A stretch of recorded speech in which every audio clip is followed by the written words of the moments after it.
各位老友好，我哋今日帶大家嚟到法國干邑區嘅杜博酒莊 Darby Cognac， 睇下前面鏡頭呢個就係酒莊主人，佢好熱情講干邑 brandy 用嘅葡萄就係前面，而家就去葡萄園睇睇，跟住我就冇錯啦，我哋跟住慢慢咁向前行。眼前呢片綠色海洋真係好壯觀，葡萄藤連綿起伏望到天角，空氣裡面飄住陣陣清甜果香。我哋行近細心觀察佢哋嘅生長環境，佢一邊行一邊同我哋講，我哋每日都會嚟檢查啲葡萄，尤其係下午4點嗰陣，要確保每串葡萄都健康大粒。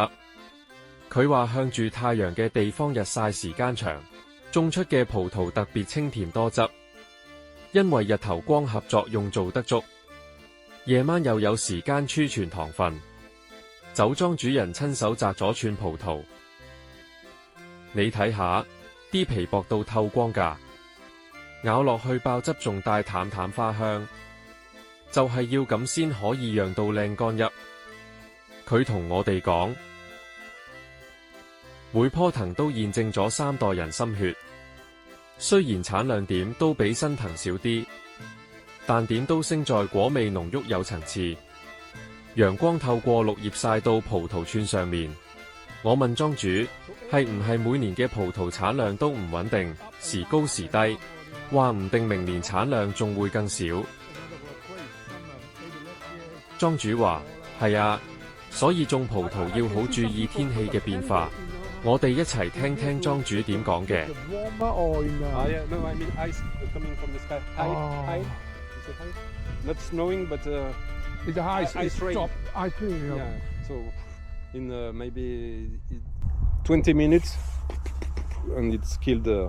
講完，莊主遞俾我哋一串葡萄返去慢慢試。你睇下串葡萄，色水真係唔錯。下一站去睇下佢哋嘅加工區。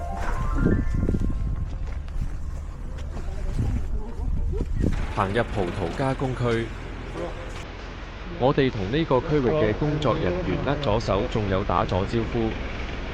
葡萄要從貨車卸，再到呢台機器度，睇住葡萄倒入去機器。而家啲葡萄喺機器度慢慢加工。工作人員仲話今批葡萄可以整300升嘅量。而家行入去蒸餾嘅地方，睇下呢排銅製蒸餾器。莊主同我講，睇實個火候最緊要。第一次蒸餾嘅時候，要將葡萄酒慢慢加熱，蒸汽會沿着銅管上升，經過天鵝頸嘅彎曲位，慢慢變成透明酒液。蒸汽好似白雲咁飄，遇到冷水即刻變反水。呢個就係凝結過程，要保持係一定溫度，高1度就會影響品質，低1度又唔夠徹底，真係少1分都唔得。佢仲話，你知唔知點解要用銅？因為銅可以去除雜質，等酒液更加純正清澈。每個銅器都要定期保養，先可以保持最佳狀態。佢話睇實個火候最緊要，唔可以急㗎。第一次蒸餾出嚟嘅酒液大概28度，拎去進行第2次蒸餾嗰陣，個度數就會飆升到71度左右。你唔好以為部機成年開到尾，佢1年裡面只係運行個0.2個月。法規明文規定10月到第2年3月，過咗呢個期再蒸餾就係犯法㗎。所以啲干邑先咁罕有。我哋都會研究下其他蒸餾技術，好似威士忌佢哋舊時個蒸餾器，同我哋用嘅呢種都幾似樣㗎。不過各有各嘅秘訣同傳統啫，已經有成好多年歷史㗎啦。最早嘅蒸餾器可以追溯到16世紀，當時嘅蒸餾技術仲好簡單粗糙，後來經過一代代人慢慢改良，先至定型成而家嘅天鵝頸造型。呢個設計唔係為咗好睇㗎，係令到蒸汽有足夠時間升華，等酒液同唔純嘅嘢徹底分離。二戰之後好多地方轉用不鏽鋼，但係干邑區嘅老師傅一直堅持，話銅鮮係蒸餾嘅靈魂所在，直到今日都係用緊呢種嘅蒸餾器。所以話眼前呢部唔只係機器，更加係成個干邑歷史嘅驗證者。入去酒窖之前，我問酒莊主人點解塊牆係黑色嘅，佢內心咁講，酒窖經過上百年嘅陳釀，最終會令牆面變成黑色痕跡。呢種係干邑產區傳統酒窖嘅標誌性特徵之一。大門入去感覺到有陣涼風吹埋嚟，上百個橡木桶整齊排列擺放，每個桶都有編號記錄入桶年份。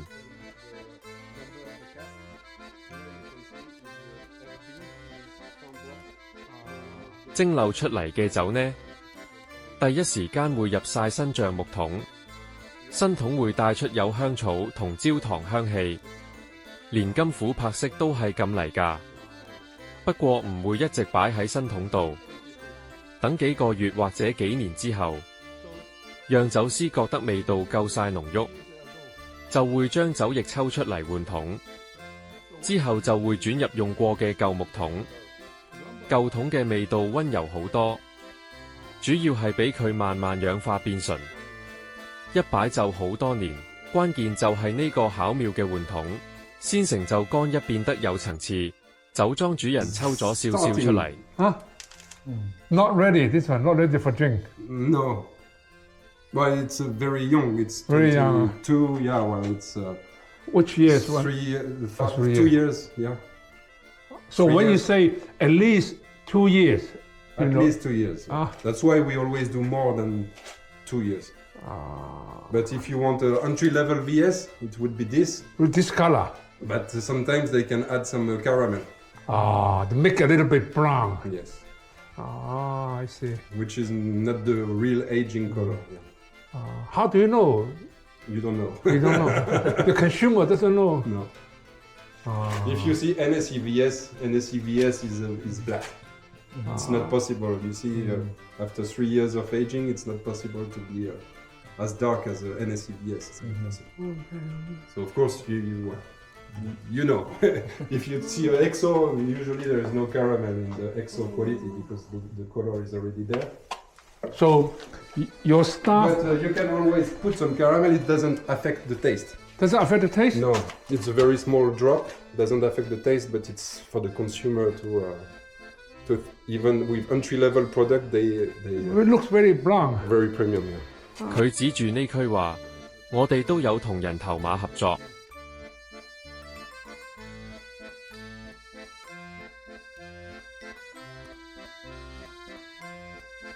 由佢哋負責陳釀工作，近年專注自己品牌，但保持相同嘅水平。佢哋將酒窖環境保持天然安全，尊重以前個代人嘅智慧，體現工藝傳承。